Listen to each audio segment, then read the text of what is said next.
No início de tudo, existia um ser supremo que estava muito entediado com a sua existência absoluta. Então ele resolveu criar soldados e rivais para guerrear pelo universo em nome do seu próprio entretenimento. Foi aí que o ser supremo dividiu o fragmento de luz em 8 e o fragmento de trevas também em 8, criando assim os 8 governantes e os 8 monarcas, que no manhwa, né, no mangá coreano, são chamados de fragmentos das luzes mais brilhantes e os monarcas, que são os fragmentos das trevas. Os governantes têm como objetivo proteger o universo dos monarcas, que possuem como único objetivo e função de vida destruir tudo, absolutamente tudo. Então hoje eu vou listar aqui pra vocês os 10 monarcas mais fortes de Solo Leveling, mas depois da vinheta.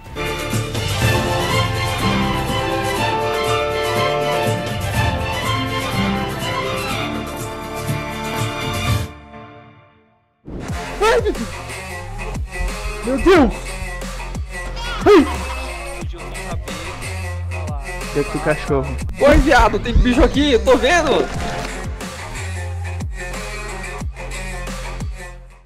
Fala galera, sejam bem-vindos ao Ecomundo. Eu me chamo Bruno e como eu falei, no vídeo de hoje a gente vai falar um pouquinho do ranquear, né, fazer o ranqueamento dos monarcas mais fortes de Solo Leveling. Mas antes eu vou pedir pra você deixar o seu like aí pra ajudar o canal, se inscrever também se você não for inscrito e acompanhar a gente nas redes sociais, né, no Instagram, no TikTok. A gente também tem alguns vídeos saindo no SoundCloud e no Spotify e também estamos fazendo live naquele site roxo que você sabe muito bem qual é, né, que vai estar aí na descrição. Vai lá, acompanha a gente jogando, fazendo react de algumas coisas também, que tá muito bacana, beleza? Bom, eu preciso falar aqui que os governantes e os monarcas, né, acabaram de aparecer no mangá de Solo Leveling. Então esse vídeo irá conter spoilers da novel, tipo, porque eu vou citar nomes, citar um pouco de feitos e alguns deles nem sequer apareceram. Então já fique aqui o aviso de spoilers da novel de Solo Leveling. Em 10º lugar, né, sendo o monarca mais fraco de todos, temos aqui o monarca das chamas brancas e também rei dos demônios, Baran. Esse é aquele rei demônio que enfrentou o Sung Jinwoo naquela quest lá onde ele tinha que passar todos os andares, que era como se fosse o reino demoníaco. O Baran, né, o rei demônio, fica em último lugar simplesmente porque ele foi facilmente derrotado por Ashborn, né, um outro ser que eu vou citar mais pra frente. Foi derrotado muito facilmente por Ashborn e também foi derrotado pelo Sung sem nem sequer ter enfrentado nenhum governante durante toda a obra. Ou seja, ele foi derrotado pelo Ashborn, foi derrotado pelo Sung e não chegou a enfrentar nenhum governante, que são os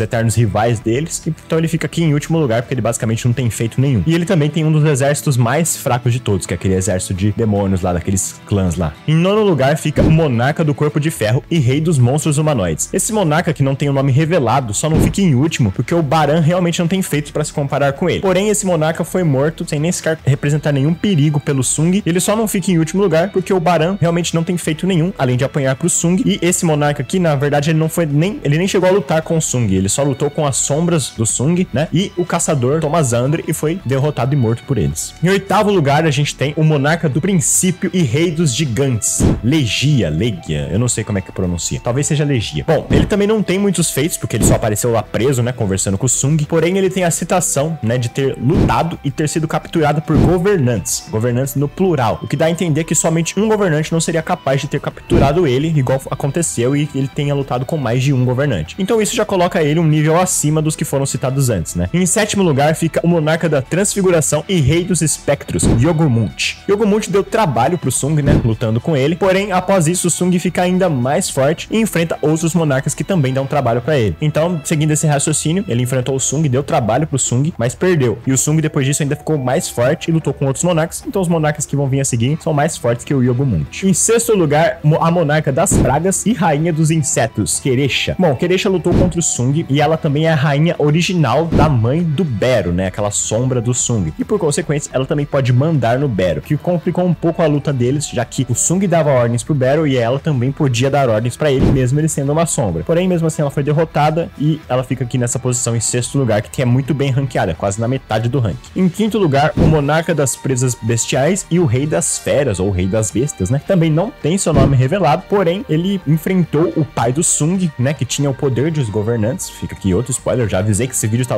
recheado de spoilers. E ele lutou com o pai do Sung e fugiu, né? Ele conseguiu fugir, ele conseguiu escapar com com vida. E o pai do Sung é um cara muito forte que conseguiu derrotar facilmente um caçador de rank S e também já conseguiu lutar com os monarcas. Então ele fica aqui nesse ranqueamento por causa disso. Ele conseguiu lutar com o pai do Sung e conseguiu escapar com vida. Em quarto lugar aqui, quase chegando no nosso pódio dos mais fortes, tem o monarca da Geada e o rei do povo da neve. Bom, esse é um dos monarcas com o mais poderoso dos exércitos, além de ter uma magia muito poderosa de gelo. Ele também é o líder, né, o rei, que ele é o comandante do exército do gelo, daquele boss que o Sung enfrentou quando eles ficaram presos naquele portal de neve, que o Sung naquela época teve muita dificuldade até pra lidar com ele. Enfim, ele é o rei desse cara e também é muito poderoso. Bom, em terceiro lugar, na medalha de bronze aqui, fica o monarca das sombras e rei dos mortos, Ashborn. Ashborn, na verdade, no início era um governante e era tido como o governante mais poderoso e também conhecido como o fragmento da luz mais brilhante. Porém, depois de uma traição dos governantes com o Ser Supremo, ele passou pro lado dos monarcas e se tornou então o monarca das sombras, antes, né, de passar todo o seu poder pro Sung. Então sim, Ashborn fica nessa posição em terceiro lugar, porque a pessoa que fica em segundo lugar, que fica acima dele, é justamente o segundo lugar, monarca da destruição e rei dos dragões, Antares. Bom, Antares é tido como o monarca mais poderoso da formação original, né, que é aqueles 8 que foram criados a partir dos fragmentos das trevas, e ele lutava, né, ele era tido como pé de igualdade com o próprio e mais forte governante Ashborn, se não ainda mais poderoso. Na verdade, só pra você ter noção, esse monarca é o rei daquele dragão, o Kamish, que é o dragão que teve o incidente que matou diversos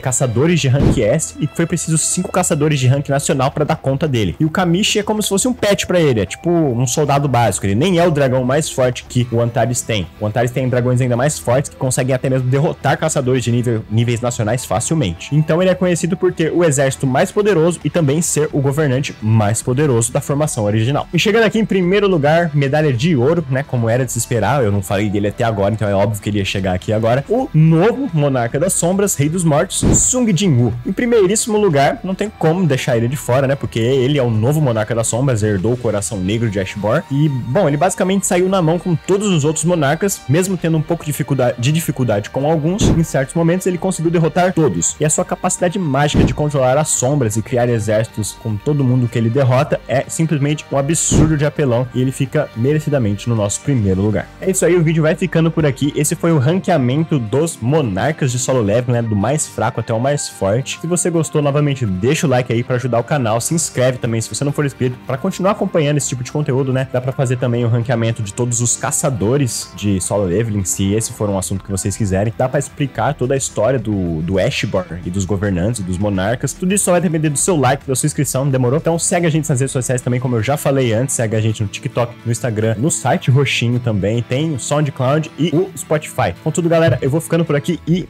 falou!